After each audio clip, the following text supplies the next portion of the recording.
Next है हमारे पास स्पॉन्जियोफॉर्म encephalopathy. स्पॉन्जियोफॉर्म encephalopathy क्या है कि डीजनरेटिव डिसऑर्डर है ब्रेन का प्रायोन प्रोटीन की वजह से। प्रायोन प्रोटीन नॉर्मली भी एक्सप्रेस कर रही होती है हमारे पास ब्रेन के अंदर, किस फॉर्म के अंदर, PRPC, ये इसकी नॉर्मल फॉर्म है जो कि हमारे पास अल्फा हेलिकल शीट्स बनाती है। लेकिन अगर इसकी अब नॉर्मल फॉर्म एक्सप्रेस हो जाए जो कि PRPSC है तो वो बनाती है बीटा प्लेटेड शीट्स। अब ये change in configuration from alpha helical to beta pleated sheet result in spongiform encephalopathy. जब ये बन जाएगी तो हमारे पास क्या होगा, जो इंट्रासेलुलर वैक्यूल्स बन जाएगी, ये वैक्यूल हमारे पास न्यूरॉन और ग्लायल सेल्स को डैमेज करवा देंगे। ठीक है, और जो हमारे पास नॉर्मल प्रोटीन थी, पैथोलॉजिकली अब नॉर्मल प्रोटीन आ गई, इसने सारी नॉर्मल प्रोटीन को जो है वो कन्वर्ट करवा दिया अब नॉर्मल प्रोटीन के अंदर। और बिल्कुल अब नॉर्मल प्रोटीन ही बॉडी के अंदर जो है वो बन रही है, बीटा प्लेटेड शीट्स की फॉर्म में बन रही है, तो उन्होंने हमारे पास जो है वो न्यूरॉन और ग्लायल सेल्स को डैमेज करवा रही है। कॉज हमारे पास क्या है, स्प्रोडिक मतलब आफ्टर बर्थ भी हो सकते हैं, या फिर हमारे पास जो जेनेटिक कॉज, फैमिलियल कॉज भी हो सकते हैं, फिर ट्रांसमिटेड ग्रोथ हार्मोन की वजह से भी, या फिर हमारे पास जो कॉर्नियल ट्रांसमिटेड कॉज बहुत ज़्यादा कम होते हैं, या फिर कॉर्नियल ट्रांसप्लांट जो वहाँ से भी। एक मोस्ट इंपॉर्टेंट जो इसकी टाइप है या फॉर्म है, हम कहते हैं क्रिट्सफील्ड-जैकॉब डिजीज़, जिसे हम कहते हैं मैडकॉ डिजीज़ भी, वो है जो कि हमारे पास प्रायोन प्रोटीन की एबनॉर्मेलिटी से होती है कि alpha helical beta pleated sheet के अंदर कन्वर्ट हो गई है, और ये हमारे पास जब नॉर्मल शीट डिपॉजिट कर गई है ब्रेन के अंदर और वहाँ पे न्यूरॉन और ग्लायल सेल को वो डैमेज करवा रही है। तो पेशेंट जो किन 3 क्लिनिकल फीचर्स के साथ शो करवाते हैं, एक रैपिडली प्रोग्रेसिव डिमेंशिया, पेशेंट को बहुत रैपिडली प्रोग्रेसिव डिमेंशिया होगा। एटेक्सिया मतलब उसको जो है वो गेट उसकी बहुत ज़्यादा एबनॉर्मल होगी। यहाँ पे स्टार्टल मायोक्लोनस, इसमें क्या होता है कि बहुत ज़्यादा इनवोलेंट्री जर्की मूवमेंट्स होती हैं किसी भी स्टिमुलस की वजह से, कोई अननोन स्टिमुलस, उसकी वजह से पेशेंट को अचानक से इनवोलेंट्री जर्की मूवमेंट्स जो है वो स्टार्ट होने लग पड़नी है। नेक्स्ट हमारे पास जो है इसकी EEG, हम इसकी इन्वेस्टिगेशन करवाएंगे तो हमारे पास EEG के अंदर कैसी वेव्स आएंगी, स्पाइक वेव्स आती हैं EEG के ऊपर, मतलब इलेक्ट्रोएन्सेफेलोग्राफी जब हम करवाते हैं तो उसके ऊपर जो स्पाइक वेव्स आती हैं। अब पेशेंट जो है वो विद इन जो डिजीज़ जब उसकी होती है तो with in a year of this disease patient की जो है डेथ हो जाती है। ये इतनी रैपिडली प्रोग्रेस करवा रही होती है और ये इतनी रैपिडली जो हमारे पास न्यूरॉन और ग्लायल सेल्स को डैमेज करवाती है, और होती है किसकी वजह से, प्रायोन प्रोटीन्स की जो उसकी एबनॉर्मल फॉर्म है, प्रायोन प्रोटीन की जो एबनॉर्मल फॉर्म है उसके एक्सप्रेशन की वजह से, जिसमें बीटा प्लेटेड शीट्स एक्सप्रेस होती हैं और वो डैमेज करवा देती हैं, और ये वाले क्लिनिकल फीचर्स आते हैं। उसकी एक टाइप भी है क्रिट्सफील्ड-जैकब डिजीज़। नेक्स्ट हमारा टॉपिक है CNS ट्यूमर्स। ये लास्ट टॉपिक है हमारे पास इस चैप्टर का। अब ट्यूमर्स हमारे पास देख लेते हैं, एडल्ट भी हैं और फिर बच्चों के जो ट्यूमर है वो भी हैं, और एडल्ट में भी हम देख लेते हैं कौन से बिनाइन है और कौन से मेलिग्नेंट है। फर्स्ट जो हमारे पास ट्यूमर है जिसे हमने आज देखना है वो है हमारे पास ग्लायोब्लास्टोमा। ठीक है, कौन सा ट्यूमर है, ग्लायोब्लास्टोमा। ठीक, अब ग्लायोब्लास्टोमा हमारे पास ये मलिग्नेंट ट्यूमर है, और जो most common primary malignant tumour जो अडल्ट्स के अंदर अराइज करता है वो हमारे पास ग्लायोब्लास्टोमा है। और ये हमारे पास मलिग्नेंट ट्यूमर है किसका, एस्ट्रोसाइट्स का। किसका ट्यूमर है हमारे पास मलिग्नेंट ट्यूमर, एस्ट्रोसाइट्स का। और मोस्ट कॉमन जो हमारे पास प्राइमरी ट्यूमर इन अडल्ट्स है वो ग्लायोब्लास्टोमा है। अच्छा, अब ये ट्यूमर हमारे पास अराइज कहाँ से कर रहा है, ठीक है, अराइज ये कहाँ से हो रहे हैं हमारे पास, यूजुअली अराइज करता है हमारे पास जो है सेरिब्रल कॉर्टेक्स से। ठीक है, एंड देन फिर ये हमारे पास जो है सेरिब्रल कॉर्टेक्स से, सेरिब्रल हेमिस्फीयर से अराइज करता है। ये जो हमारे पास दो होते हैं सेरिब्रल हेमिस्फीयर, वहाँ से ये अराइज करेगा। देन फिर हमारे पास जो क्रॉस करेगा जो कॉर्पस कैलोसम है उसको, कॉर्पस कैलोसम को, बिल्कुल जैसे हमारे पास सेरिब्रल हेमिस्फीयर में जो सारी नर्व फाइबर्स हैं, नर्व बंडल्स होते हैं, वो क्रॉस करते हैं कॉर्पस कैलोसम को, और बिल्कुल ये भी वैसे ही हमारे पास वहाँ से राइज करेगा और कॉर्पस कैलोसम को क्रॉस करवा के बटरफ्लाई जो लेयंस है वो देगा। कौन से लेयंस देगा हमारे पास, जो है बटरफ्लाई लेयंस। देन हमारे पास इसके अंदर और क्या चीज़ आती है कि एस्ट्रोसाइट से का मलिग्नेंट ट्यूमर है, सेरिब्रल कॉर्टेक्स जो है सेरिब्रल हेमिस्फीयर है वहाँ से राइज करता है, कॉर्पस कैलोसम को क्रॉस करके बटरफ्लाई लेयंस देता है हमारे पास। अच्छा, इसके अंदर हमारे पास जो है ना, अब इसमें हमारे पास ये ट्यूमर की एक हमारे पास जो स्पेसिफिक करेक्टरिस्टिक है वो होती है हमारे पास जो प्लेसाइडिंग, PALSIDING,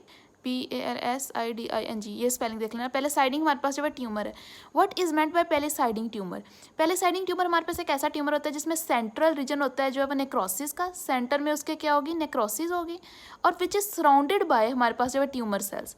सेंटर में हमारे पास जो है सारा रीजन यहाँ पे necrosis, and then it is surrounded by हमारे पास जो है ट्यूमर सेल्स हैं वो। But what is meant by palisading tumour, palisading tumour ऐसा है जिसमें सेंटर पे नेक्रोसिस और साइड पे हमारे पास ट्यूमर सेल्स जो है वो ऐसे अरेंज है, वो लाइन अप हुए हैं बिल्कुल पैरेलली। सेंटर पे नेक्रोसिस, साइड पे ट्यूमर सेल्स जो कि पैरेलली अरेंज है, हम कहते हैं प्लेसाइडिंग ट्यूमर। नेक्स्ट जो हमारे पास सेकंड ट्यूमर है वो हमारे पास कौन सा है, वो है meningioma, MENINGOMA।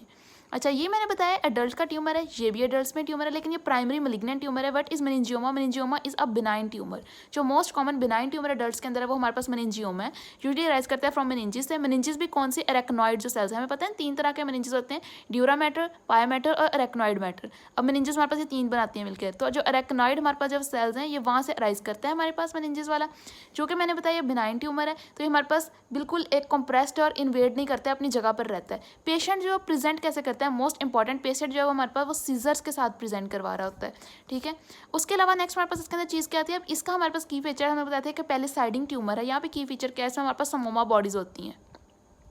What is made by psammoma bodies? ठीक है. ये हमारे पास होती हैं बिल्कुल जिसे हम कहते हैं कि राउंड लेमिनेटेड कैल्सीफाइड बॉडीज हैं. ठीक है. War like bodies, round laminated calcified bodies. यहाँ पे हमारे पास जो थी पहले साइडिंग ट्यूमर था, सेंटर में necrosis which is surrounded by हमारे पास ट्यूमर के सेल्स, और वो बिल्कुल पैरेलल लाइंस में अरेंज है.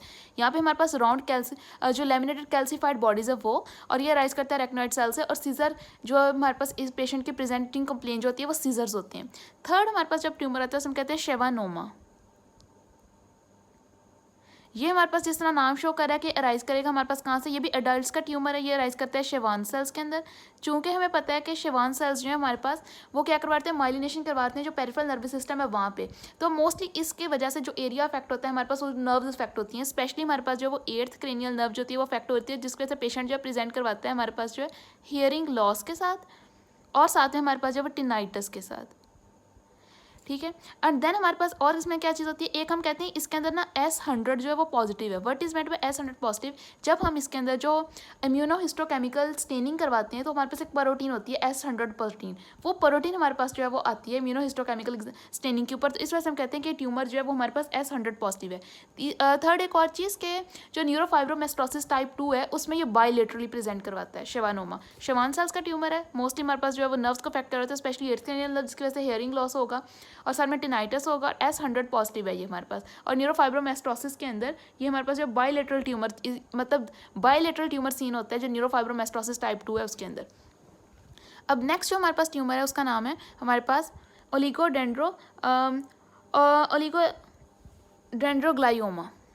फोर्थ हमारे पास ट्यूमर कौन सा है? ओलिगोडेंड्रोग्लाइयोमा. अच्छा, ये हमारे पास नेम शो कर रहा है किसका ट्यूमर है? ओलिगोडेंड्रोसाइट्स का. OLIGO डेंड्रोसाइट्स का. अब इस ट्यूमर के अंदर हमारे पास जो ओलिगोडेंड्रोसाइट्स का ट्यूमर है. अच्छा, अब हमें पता है कि ओलिगोडेंड्रोसाइट्स जो होते हैं वो यूजुअली हमारे पास जो ब्रेन है उसके अंदर जो वाइट मैटर होता है, मतलब सेंट्रल नर्वस सिस्टम के अंदर जो हमारे पास माइलिनेशन होती है वो ओलिगोडेंड्रोसाइट्स करवाते हैं. पेरिफेरल में शेवान सेल्स करवाते हैं. तो एज अ रिजल्ट हमारे पास जो हम कहते हैं कैल्सीफाइड ट्यूमर होगा वाइट मैटर के अंदर. जब हम इसको बायोप्सी करवाएंगे, इसका एक्सरे एग्जामिनेशन करवाएंगे तो हमारे पास जो है वो कैल्सीफाइड ट्यूमर होगा वाइट मैटर के अंदर. ठीक है. और नेक्स्ट हमारे पास और इसके अंदर क्या चीज़ आती है? इसमें मोस्टली हमारे पास जो है बायोप्सी देखें तो उसके अंदर ये एक्सरे के अंदर था कैल्सीफाइड ट्यूमर वाइट मैटर, और बायोप्सी के अंदर बिल्कुल हमारे पास जो फ्राइड एग अपीयरेंस आ रही होती है. हमने चारों के अंदर देख ली. उसमें पहले साइडिंग ट्यूमर था, सेंट्रल ट्यूमर जो नेक्रोसिस का एरिया था सराउंडेड बाय पैरेलल जो ट्यूमर सेल्स की लाइंस थी वो जो पहले हमने देखा ग्लायोब्लास्टोमा के अंदर. देन हमारे पास जो मेनिंजियोमा उसमें हमने देखा कि मेनिंजिस का ट्यूमर था. समोमा बॉडीज थी इसमें बिल्कुल जो लेमिनेटेड जो वर लाइक पैटर्न है कैल्सीफाइड सेल्स का वो. देन हमारे पास शेवानोमा था जिसमें हमारे पास S100 पॉजिटिव थी. साथ में ये शेवान सेल्स का ट्यूमर था और इसमें हमारे पास 8th नर्व इन्वॉल्व हो रही है और हमने कह दिया कि हियरिंग लॉस है, साथ में टिनाइटस है. न्यूरोफाइब्रोमेस्टोसिस टाइप 2 के अंदर ये बायलेटरली प्रेजेंट करवाता है. ओलिगोडेंड्रो जो ग्लायोमा है उसके अंदर हमारे पास क्या कह रहे हैं कि हम एग फ्राइड अपीयरेंस है. अब नेक्स्ट हमारे पास आ जाते हैं ट्यूमर जो कि चिल्ड्रंस के अंदर है.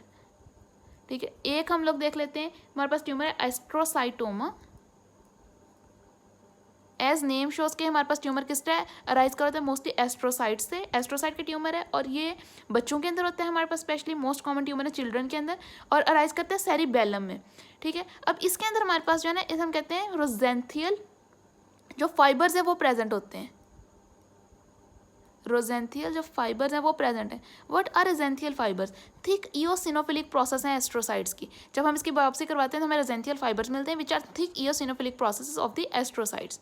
और नेक्स्ट हमारे पास अब आ जाता है ट्यूमर जो बच्चों का अंदर हमारे पास मेडुलोब्लास्टोमा जैसे हम कहते हैं कि अगर एक मलिग्नेंट ट्यूमर जो बच्चों के अंदर मोस्टली होता है वो मेडुलोब्लास्टोमा होता है, और इसके अंदर हमारे पास क्या होता है कि जो मलिग्नेंट ट्यूमर है ये ड्राइव होता है from granular cells of the cerebellum से, और ये भी मोस्टली बच्चों के अंदर ही होता है ट्यूमर, ठीक है। इसके पुअर प्रोग्नोसिस है और ये ट्यूमर रैपिडली ग्रो करता है और स्प्रेड करता है विया बाय CSF। हमारे पास कौन सा ट्यूमर है, मेडुलोब्लास्टोमा, ठीक है। और ये हमारे पास यूजली राइज कर रहा है from the granular cells of cerebellum से, ग्रैन्युलर सेल्स ऑफ सेरिबेलम, ठीक है। पुअर प्रोग्नोसिस है, ठीक है, स्प्रेड करते हैं विया बाय CSF। और इसके अंदर हमारे पास कौन से क्या होते हैं कि हमारे पास ट्यूमर जो है अगर हम उसको देखें हिस्टोलॉजिकल तो स्मॉल राउंड ब्लू सेल्स इसमें हमारे पास ट्यूमर के अंदर प्रेजेंट होते हैं, ठीक है। और हमारे पास के अंदर हिस्टोलॉजी के अंदर देखें तो क्या है, स्मॉल जो राउंड ब्लू सेल्स हैं,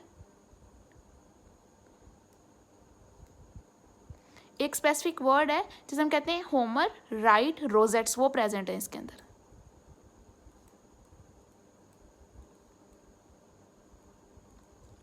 नेक्स्ट हमारे पास अब जो लास्ट ट्यूमर है चिल्ड्रंस के अंदर वो हमारे पास होते हैं, हम कहते हैं अपेंडियोमा, ठीक है। ये मलिग्नेंट ट्यूमर है हमारे पास किसका, अपेंडेमाइल जो सेल्स हैं उसका, ये भी बच्चों के अंदर होता है।